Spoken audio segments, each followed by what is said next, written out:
everyone. Our today's topic is A Tiger in the Zoo. Before going to start the poem, I want to ask you a question. During lockdown, how do you feel? It's the second year, isn't it? First year already you were, when in class 9, already gone. Class 10 also half gone in lockdown. So school open for 2-3 days, again lockdown. So how you feel at home? You are captured. Your freedom is captured. You cannot go out. Second lockdown is little better than the first one, but still, as schools are closed, you are bound to stay at home. You cannot go to the market. You cannot go to the roads. You cannot go to the playground. Isn't that? How you feel? It's very bad, isn't it? So there are some children who are lucky, I will say, those who are in village, those who have a little neighborhood, they can play with few of the children, or in society also 2-3 children can play, but still we have the fear in mind that he may be suffering from corona. Even sometimes we fear of ourselves also, that if I am having that deadly virus and I am going to spread to somebody else, that fear is always lurking in our mind, isn't that? So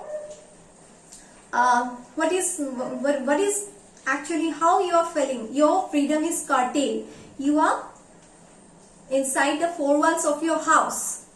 So similarly, when the animals are captured by human being for fun or for other reasons, how they feel? Don't you think they have emotions? Yes, they have emotions like us. They may not show. Their showing capacity may be different, but still they feel. And here is a tiger, how he feels when his freedom is captured. Let's see. A Tiger in the Zoo. This poem contrasts a tiger in the zoo with the tiger in its natural habitat. The poem moves from the zoo to the jungle and back again to the zoo.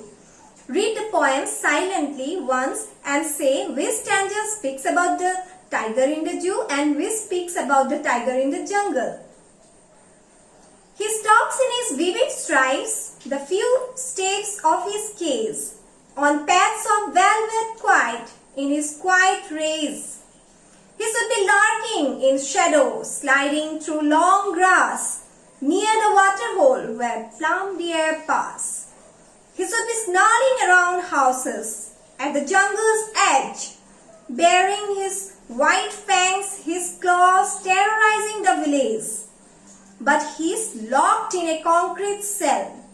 He is trapped behind bars, stalking the length of his cage, ignoring visitors.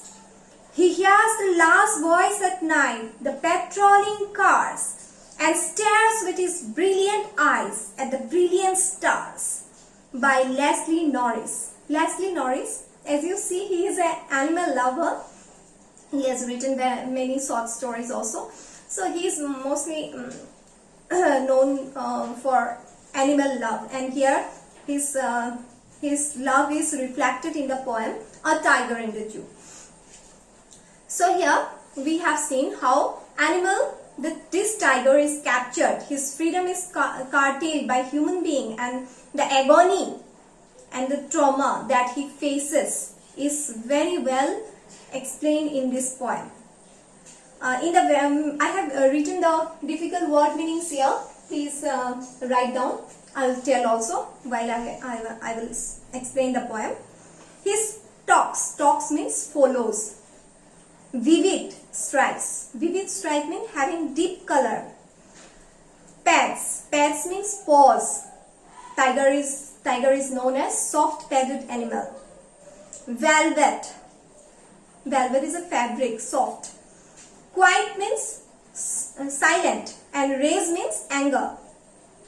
So now here the tiger is seen in the very first stanza. The tiger is seen in a case. He is walking slowly, and he is walking inside the four walls of the cage with his pads. Pads means paws.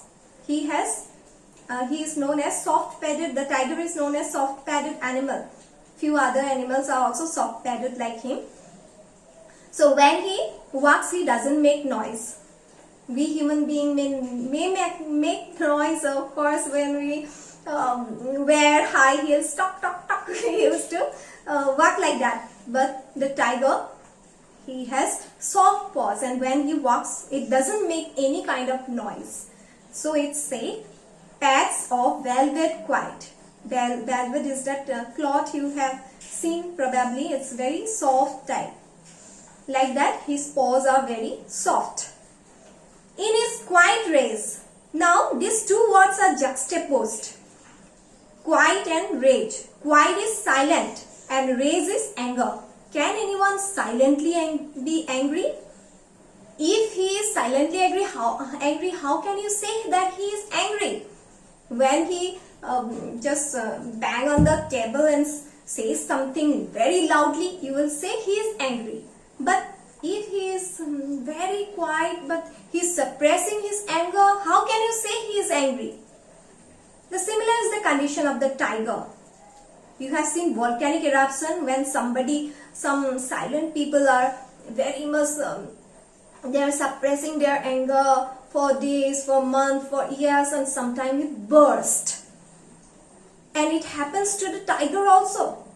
You have seen in some zoos when the visitor goes and they are very much irritated to see these visitors. Sometimes they attack these visitors, while some people even throw stones at them, and at that time they can pull their legs or hands. It happened. It is real story I have told you. Once in Guwahati Zoo also I heard few years ago, a man's hand was pulled by a tiger and ultimately he died. Why is this outcome? Because he is angry. He has been suppressing anger for years, for months. Every day he has been irritated by these visitors. So he gets very much irritated, angry. He should be lurking in shadow, sliding through long grass near the water hole where plum deer pass. Now here, lurking means hiding. I have already written. And water hole means water bodies. And here, plum means fat. So in the second stanza is shift to the jungle. First stanza he is seen in the caves. He is in zoo. Second stanza he is imagined to be in the jungle. As we have read Amanda, the poem Amanda, there is a shift. Sometimes he is in real life, sometimes he goes to imagination. Similarly here also the reality is that the tiger is in the zoo, and the imagination what will he do when he will be in the jungle? He should be lurking. So had he been in the jungle, what he would have done? He would have hidden himself in order to make a prey to these animals like deer. The deer might have come to drink water somewhere in water bodies there, maybe in a river, maybe in a stream, maybe somewhere else, in any other water bodies. So at that time the tiger will hide himself behind the long grass in order to pounce upon that animal, upon that deer. He should be snarling around houses at the jungle's edge, baring his white fangs, his claws, terrorizing the village. Snarling means howling. Baring means exposing. I have already written down. Fangs means a large, sharp tooth, which actually here the canine tooth of the tiger. And so terrorizing means making the villagers afraid. So here, what is it? What does this stanza tells? That it is still, the tiger is still imagined to be in the jungle. So he would have terrorizing the villagers by howling howling at the end of the jungle. Now you have seen at the end of the jungle the village starts generally, and the villagers are very much afraid of this fearful animals, the violent animals like tiger, lion, etc. Every now and then their cows are pulled away, they are eaten away, their goats are eaten away by the tigers. So they are very much afraid. Sometimes even they attack human beings also. So every time they have the fear in mind when they howl violently, they are very much afraid. So here with his fangs, with his teeth, the tiger has sharp teeth and the claws. Howl like that. If the tiger howls, how will you feel? A human being will be very much afraid. So this is the condition of the villagers living nearby the jungles. But he is locked in a concrete cell. He is trapped behind bars, talking the length of his cage, ignoring visitors. But alas, the tiger cannot show his anger. Concrete means pakka. And stalking already I have told you. So he is now, his freedom is captured. He has been victim of human cruelty. So he cannot show his anger. He may like to eat animals by hunting, but he cannot do so. Whatever human being will give, he has to be satisfied with. He is very angry with the human being who has captured his freedom, but he cannot attack them because he is behind the bars. So he is walking inside the four walls of his cage. Still he is disturbed. Who is disturbing? The visitors that come from morning till evening. They will come with their families to see these animals captured, and some, I have already told you, some will even throw something and prick. So some animals are not looking at, the tiger is not looking at him, at the people, so they will throw stones in order to attract the attention, attract the limelight of attraction. So as if volcanic eruption, their anger will, which is suppressed now, it will come out and they will attack. So it may happen. So here I forgot to tell you something. Here in the third stanza, as the tiger is terrorizing the village, this is an implication that human beings are the deforestation. You have heard deforestation is actually the reason of the extinction of animals, and people are also, government are adopting different kind of measures like natural starting of opening of this wildlife sanctuaries and all. The poaching and all are going on there, hunting going on. In order to stop that, the government is doing something, but we people sometimes people are very much they run after fame, name, money. So because of that, they also are involved in some crimes. So they are sometimes they are killing animals. So that is very bad. So there may be an implication of that by the poet.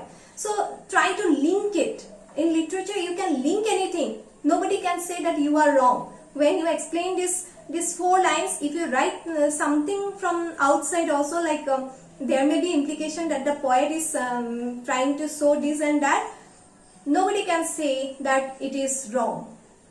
Actually, it is not, literature is not like maths. 2 plus 2 is not 4. It may be 44 in literature. So here you are free. Make your mind free like birds. So just imagine why he is trying to say this, and you can even compare with other poets. So that is the beauty of literature. Try to love literature. So the tiger is ignoring the visitors because he is irritated from morning till night. He has been harassed. He hears the last voice at night, the patrolling cars, and stares with the brilliant eyes at the brilliant stars.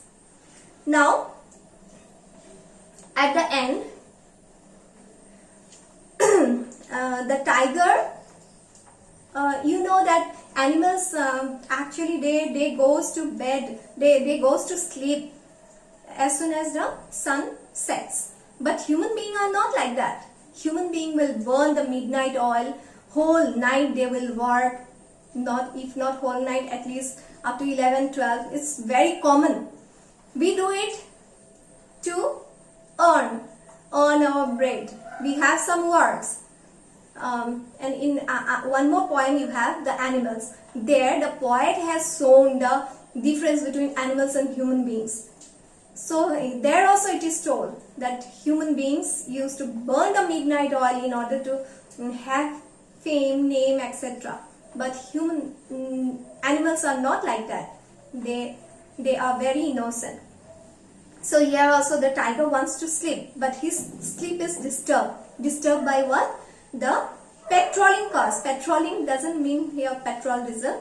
Patrolling means the car, which is here the car or the vehicle which is used for keeping watch over an area. Here the zoo is very big, from one end to another. If the security guard wants to go, they will use some vehicle, some car, and that will make some noise, and the animals are disturbed. The tiger is disturbed, their sleep is disturbed. So actually these are the reason why they are frustrated, they are irritated, they cannot even sleep at night. So human beings are very cruel. So the view may be different.